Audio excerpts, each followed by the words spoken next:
Hi everyone. Welcome back to the pod place for episode 19. If you are new here, welcome. I am filled with gratitude that you've chosen to be here and to listen and watch the pod place, this podcast. This is just such an incredible project for me, and I feel very passionate about bringing these episodes to you every fortnight. So thank you for being here. It really does mean a lot, and I mean that from the bottom of my heart. It really does. Um, this is, as I said, episode 19. I can't believe we're nearly at 20 episodes. I can't believe I've managed to keep this thing afloat, honestly. That's a bit of a pat in the back, I'd have to say. I tend to have a lot of big ideas for how to help families, and to really execute them through to the end is the tricky part. But I've just had such support with this podcast. And I read every single review that people leave. And I just wanted to say a huge thank you for those who have taken the time. It means so much. And the more that you subscribe and you follow and you share and you leave reviews, the more this can create a bit of a platform and get amplified to the people who need it most. And when I think about the people who need it most, I think about the parents who are in those really difficult situations where they feel alone, or where they're in a remote town or feeling like they're the only one going through this. There's no resources around them. That is a huge reason why I created this podcast, because I wanted to reach people like that who do not have everything at their fingertips, like a lot of us do who live in these more built up areas, but also people who might just not have been given the best start, haven't been given the right support, and they're craving that support and they're craving some connection. This is for you. Because honestly, parents, you are incredible. You are powerhouse. You are real MVPs. You are doing something that is so incredibly tough some days, but so incredibly rewarding as well and joyful. And I like to call it a mixture of bliss and exhaustion. So, blissful exhaustion is this journey in a nutshell. And as I always say, that has absolutely nothing to do with our brilliant, beautiful little humans, and everything to do with a society that still hasn't quite understood how brilliant our kids are and how capable our kids are. A society that still feels the need to place limitations on our kids and set lower expectations and assume things about them that they really need to stop assuming. Because I am seeing every day how an early quality start to life through really rich language building, the right community, whether that's virtual or in person, connecting with a village that really resonates with our journeys and our philosophies, and starting to build a tribe of parents who are strong advocates, who are powerful in what they know, and are then implementing these strategies for their kids. I'm just seeing the ripple effect of that at the moment, the benefits, particularly in our RB club. I'm just seeing it's just like a wave of magic of these families going out there and changing the game, shifting the narrative. And what I'm seeing are these deaf and hard of hearing kids who are thriving because they deserve that. I'm coming from a place where I've worked in deaf education for close to 15 years now. A lot of that was in high school. And I would receive deaf and hard of hearing kids from all walks of life, from all language backgrounds, from all family backgrounds. And there seemed to be this common assumption that you throw a pair of devices on a child and they're good to go. And I'm just so strong about challenging that, because our devices are a tool for our kids and they're definitely a really effective tool a lot of the time, but they're not the only thing we should have in our toolkit, that we should not be putting all our eggs into that basket. And I've seen the ramifications of that when we do that, when we advise parents as professionals to just focus on speech and listening, to just keep hammering it, hammering it, hammering it. What we get are huge gaps in knowledge and language and theory of mind and cognitive processing and the ability to understand the world at a deeper level. Every child deserves that, including yours. And so that's why I'm such a huge, huge, huge, huge, huge believer of the bilingual approach, and that this is a multi-modal, multi-sensory toolkit that we need to be giving them. We need to be giving them all the things, all the language, all the avenues, all the pathways, so that they can really thrive. And so those gaps are no longer. That's what I want for our kids. Anyway, that's my pep talk, and we're done. I'll see you next. No, I'm kidding. I do have an episode for you today, and it is all about um, some of the markers or the milestones we would like to see in our signing deaf kids early on. Because what I've noticed is there is so much on spoken language development, right? There is just so much out there. What our children should be doing at this age and that age and this age, obviously measuring against their hearing peers, which how is that fair? But anyway, that's a whole nother conversation. But there isn't a lot of education for parents around how to tune in to their child's signed language development. What's happening in the signed modality that a lot of parents might be missing?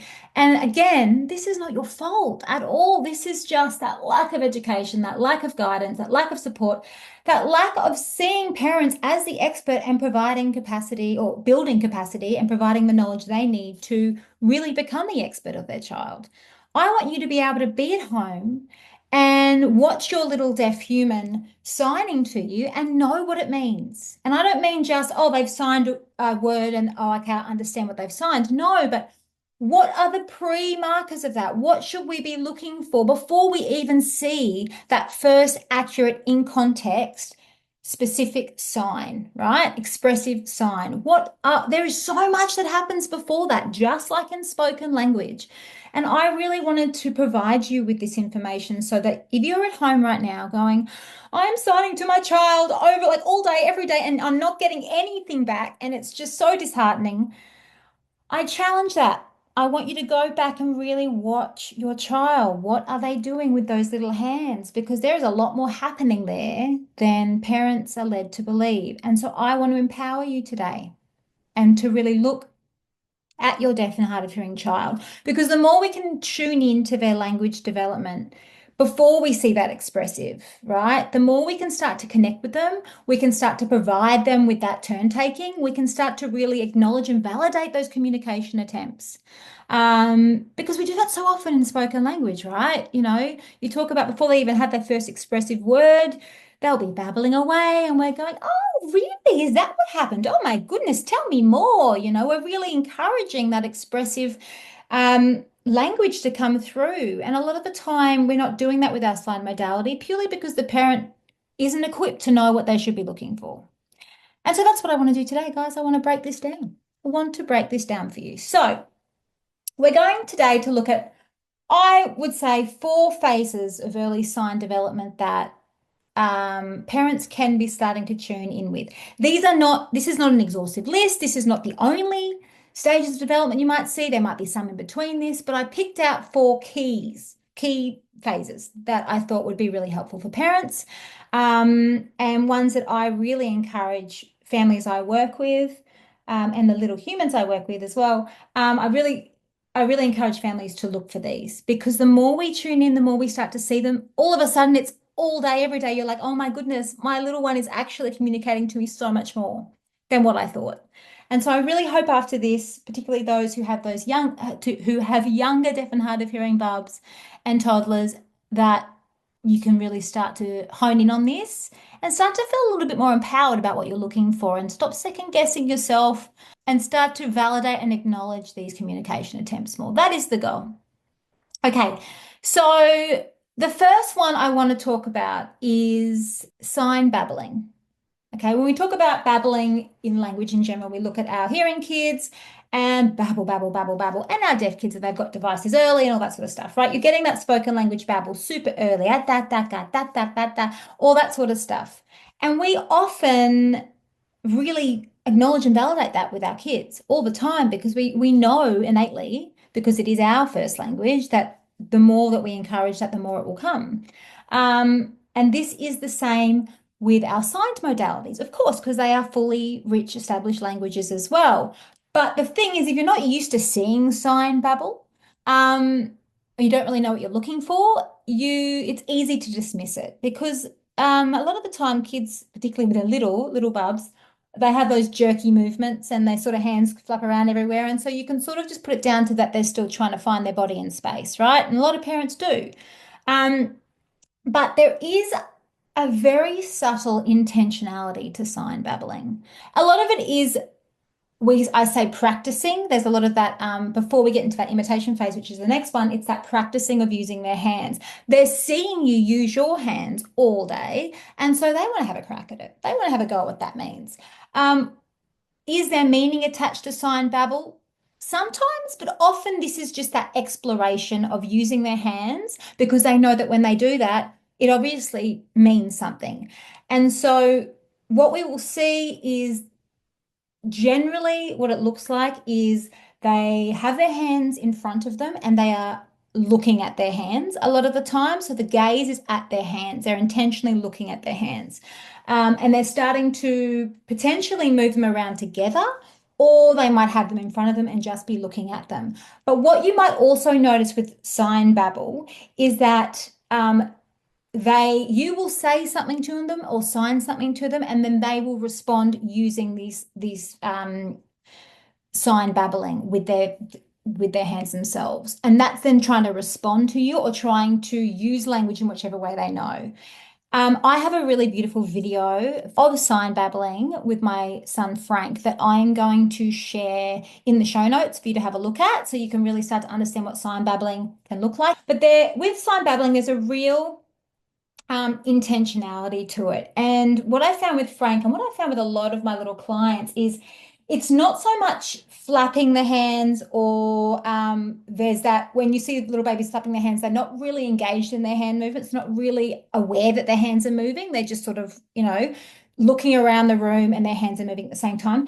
There is a real intentionality with sign babbling where they are generally gazing at their hands. Okay. They also could be looking at an object and signing to the object or trying to sign that object. And so it may not, don't expect this to look anything like the actual sign at this point. This is exploration. This is playing with the hands, similar to spoken language where they're playing with those spoken sounds and those different frequencies and lip patterns and things like that. It's the same in our sign babbling. We often see with sign babbling that there is a repetitive movement to it, almost like they're doing the same thing over and over, and there's sort of a system or a process to how they're using their hands.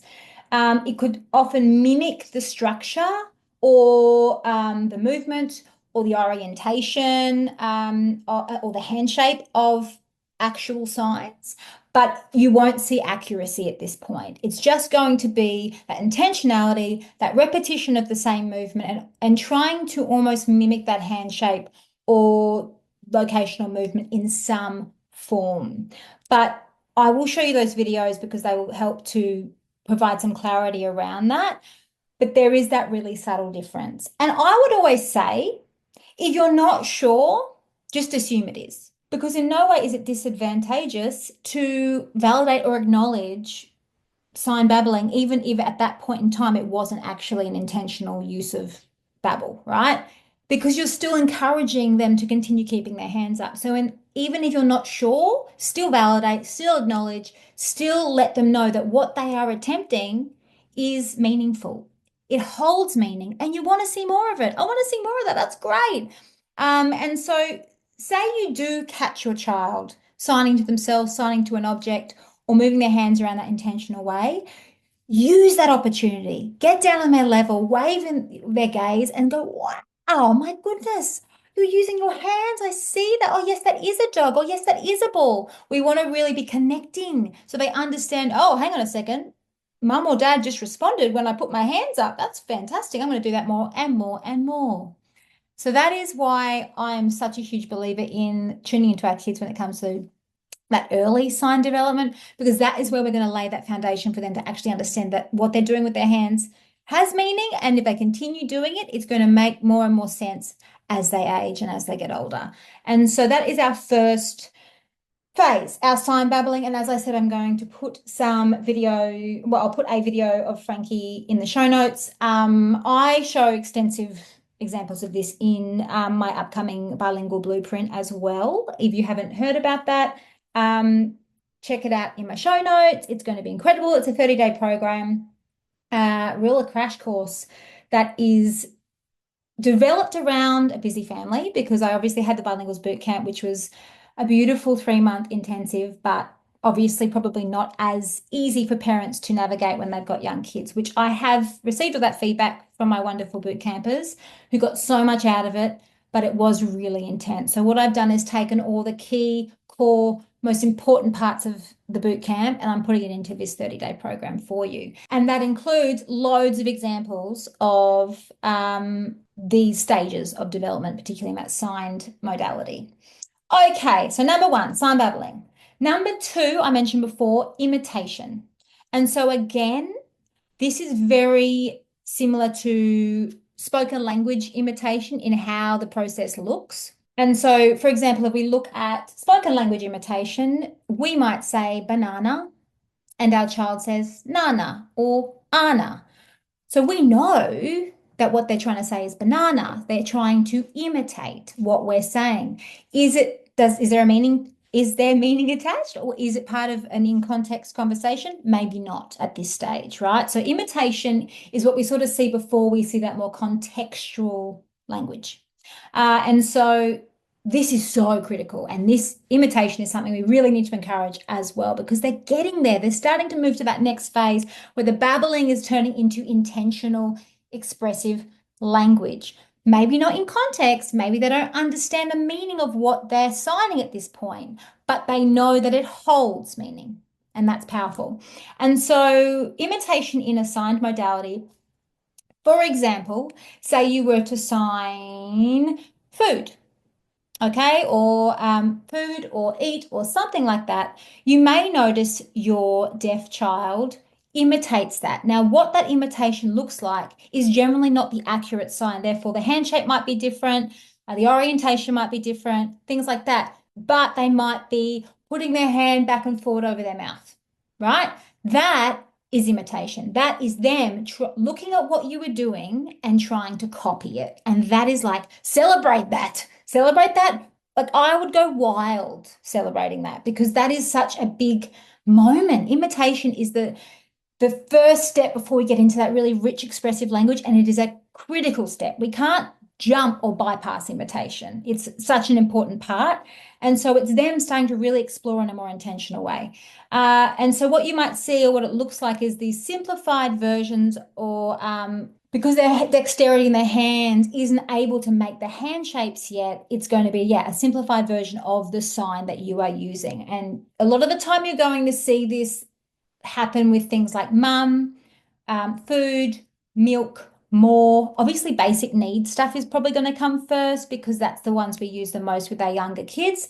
And you will start to see that. And a lot of the time, people will, I notice parents a lot of the time almost don't want to acknowledge it because they're like, no, I don't think it's it yet. I don't think it's it. They don't want to get their hopes up that what their child is doing is actually signing. But again, like the last stage, I encourage you to just assume it's what they're trying to do. For so long, I would, even me, looking at Frankie, I would constantly go, oh, is that what he's saying? Well, I'm not sure. And then I realized it actually doesn't matter what he's trying to sign. It's the fact that he's trying to sign it all. And we need to be, celebrating that because the more we do that, the more these signs will start to form into the accurate sign in context. So that's really important.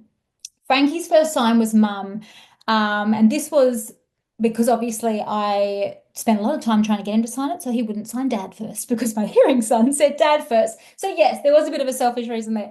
But I would sign mum all the time. And eventually he started just tapping his head.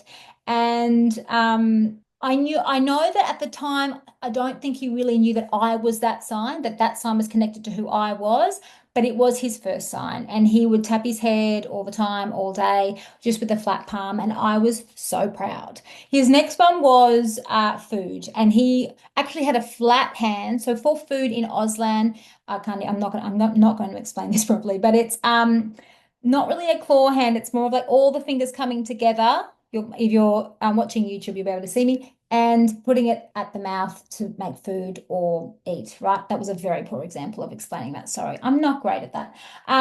But with Frankie, he did it to the side of his cheek and he had a flat palm, right? And he would copy, copy, copy, copy eventually that turned into a contextual sign where he would only use it during meal times. And so that's how you start to segment these signs and understand that communication that is happening. But with imitation, the biggest thing, the biggest takeaway is that they're not meant to be perfect. They're rarely going to be perfect handshake wise or orientation wise, or even location wise. So a lot of the time, Frank would sign dog on his chest when we sign dog on the outside of our leg. So there was lots of that happening. But it's just about starting to really tune into what your children are doing with their little hands, because there is so much more happening than you think, right? So imitation particularly is a great one. Now, when we are looking at imitation, it's really important that we avoid getting them to almost be little show ponies or monkeys. You know what I mean? So saying, can you sign? And then doing milk over and over. And can you sign? Can you sign? Can you sign? That is just going to cause frustration in everyone. And so the best way to support imitation is through modeling. Modeling a sign over and over, over and over, over and over, using milk every time you get the milk out, using eat or food every time you provide food, using mum every time you're there and you've arrived, you're talking about yourself. Every time that thing is in their vision, sign it, right? We're not, and it's the same as spoken language. We don't say, can you say this, say this, say this. We model. Modeling is the most powerful way to get our kids using language. And so, yeah, number two, imitation would move on from that babbling. So obviously you've got your first sign babbling, which is that exploration of their hands. Imitation comes into that first phase of there being some intention. They are trying to copy the sign, just like in spoken language. Okay, number three. This is where things get juicy, and this is the phase in which families start to actually probably notice their child signed development for the first time. This is the phase in which families go, oh, they're signing now. And my head, I'm like, well, 6 months ago they probably were too. And so that's the thing. That's why I want you to really know about those first two stages, because if we really foster and encourage those first two phases, you will see this third phase come up a lot quicker. It'll come up a lot quicker because we've laid that groundwork and we've really validated and acknowledged all those communication attempts. Okay, single sign in context is our phase three. So what we will start to see is a single sign that is being used in context, meaning there is now meaning to this and they have connected that meaning. So it is an intentional use of a sign in the right moment. For example, dog, when a dog is present. I still remember, I couldn't tell you how old Frankie was. I've got the worst memory for time markers in the world. Not my son though, weirdly. He's like a human calendar. But he signed dog, and I remember looking at him and he was tapping the side of his leg with a flat palm, beautiful sign. I was like, oh, he's signing dog. Yeah, I'm like, yeah, that is dog, good boy. And he was looking at me with a bit of a confused look. I should have picked that he was going to be smarter than me at some point. And I've looked over and behind us there was this massive Great Dane. He was huge. And I was like, oh my gosh. And I remember thinking, oh my gosh, you've signed dog. Yeah, pretty embarrassing. But I was so excited because I recognized that he had just signed dog in context. Another time this happened was this is just such a beautiful story, but this is after he'd been using that mum sign for a while. I'd gone into a different room and I had him lying down on the mat in the living room. And I came back in and I saw him lying there tapping his hand on his head, looking around for me. And I was like, oh my goodness, he's calling out to me, but in sign, and he doesn't recognize that I'm not there and I can't see that. And it was just this moment of he's calling out to me using Auslan. He is using mum in context. And it's just these beautiful little moments, right? And they start really slow. And then all of a sudden, it's like boom, you start to see sign in context, sign in context, sign in context. It's a real escalated moment. And it's because if you put in that groundwork of validating and acknowledging and assuming everything is a form of language and them trying to, communicate with you, this starts to happen at a faster rate. And particularly if you're using these signs repetitively, consistently, and modeling them all day, right? One thing to note with the single sign in context is this doesn't mean that the sign itself is still going to be accurate. So that's a really important thing to remember. Yes, they're using the sign in context now and there's meaning attached. So they're signing food for food, but their sign for food may not be the accurate sign for food. So that's important to know that just because it's in context now and they've coined it and they've connected that, they're just the dexterity in their hands or the ability to create that hand shape may not be there yet. And so that's important to know that just because it doesn't look like the sign doesn't mean it's not the sign. Again, with that, I need to add another little caveat is if you see them signing food, right, and they're signing it inaccurately, well, not in, I don't even like to say that, and they're signing in their way, right, and it's not the sign that we would use, I don't want you to then imitate their sign back to them. And this is what we do with spoken language. A lot of people do this with spoken language because kids sound cute when they say certain words and we want to keep that cuteness to that innocence, but it doesn't help their language development. So, for example, if a child was to say to you, Nana, and you went back, oh, you want a Nana? What we're doing is telling them the word is Nana, instead of saying, oh, you want a banana.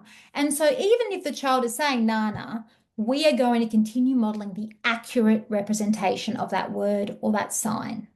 I'm going to say that again. We are going to always be modeling the accurate representation of the word or the sign. So say your child is signing food with the flat palm on the side of the head, like Frankie was. You continue signing the actual sign for food because they need to see the modeled sign over and over again. Eventually, their sign will shift into the accurate depiction or representation of that sign. I know people find that hard because they like seeing all these beautiful little formations of language and oh, it's so cute when they sign it like this, or they're so cute when it's this, they say it like this. But for our deaf kids, guys, it does not help them. It does not help them. We need to be providing and modeling accurate signs always for our kids so that they can eventually sign them themselves. Okay. Can you tell I'm passionate about this because I can't breathe? Um, okay. And then this is the final phase I'm going to talk about. And just let me say, this is not the final phase of language development at all, but this is in this early years phase. This is the final phase I want to talk about today. And this is combined signed utterances or 2 word, 3 word signs put together, right? So they're starting to link. They're not just signing singular signs in context. They're starting to link multiple signs into almost a phrase, a signed phrase. Is the grammar accurate? No, not always. But that's not what we're looking at right now. We're just starting to see this sentence structure building in their signed modality. And again, if we look at the comparison to spoken language, it's this same idea.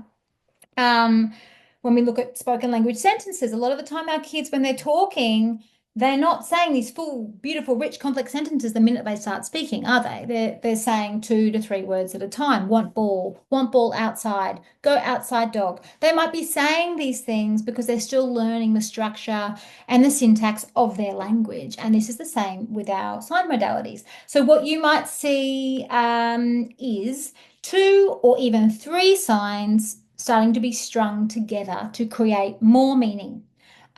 This could be mum milk, this could be milk want, this could be ball play, this could be dog ball, this could be hot cup, anything it might be, right? And it's just them starting to categorize and organize this language in their brain, and it's starting to come out in their expressive language. I get so excited when I see a little deaf human string 2 signs together because I'm like, yes, we have language and it is happening. The cogs are returning and they are going to thrive because they're starting to really understand language and the meaning behind it, and that this more complex expressive language is starting to emerge and it's beautiful. And so again, they're not only stringing words together, they're stringing concepts together, which is a huge thing that we want to see in this language. And it's a huge achievement in language development. And so again, you're not going to see, sometimes these signs won't be accurate, and that's okay. Accuracy comes with use and consistency, and eventually they will sign. Frankie for so long signed things his own way, and now his signed accuracy is pretty good. It's amazing. There are still certain things he signs differently, but generally his hand shapes are sorted. And so you don't have to worry about the accuracy. All we do is continue to model that signed accuracy so that they have that in their space and eventually they will pick it up. But seeing our kids start to string signed words together is a really huge achievement. And you should throw a party. You should bake a cake and throw a party because that's what I would do. Because well done you and well done them. You've worked together to make this happen. And this is the area in which people want to see with their deaf kids. And I know it takes time. But I guess for me in this episode, I really wanted you to understand that there are so many levels before we even see that first expressive sign that we need to be celebrating, acknowledging, and validating because it all matters. And the more we do that early on, the faster we will see this language emerge and the richer it will be. And so that is that. That is that. That is that episode. That is this episode on the 4 phases of early sign development I want you to start to look for. Sign babbling is number 1, imitation is number 2, single sign in context is number 3, and then combining sign utterances is number 4. I hope this episode provided some insight for you guys, wherever you are in the world. I guess my parting words of wisdom here is that it's okay. Wherever your child is right now, it's okay because they're going to get there because you were putting all the effort in now. You were laying all the groundwork. But for our deaf kids, receptive language comes first. They need to bank so much language in that little brain before they can attempt to produce it themselves. So be kind to yourself, be kind to the process. It takes time. But when we start to really get in tune with our little deaf ones and start to see that language emerging in whatever capacity that comes in, it's a really incredible, incredible time. And I hope you start to see those little moments now after this podcast. I would actually love for you, if you listen to this podcast and then go away and implement and start to get in tune with your child's development, I would love for you to comment below in this episode how that's gone for you or anything, any nuggets of wisdom you've learned from today, because I love reading the reviews. I love reading the feedback. It helps me so much to know what to put out there for you guys. And so all of that is just so appreciated. And so thank you. Thank you to those who have left a review. Thank you to those who have subscribed.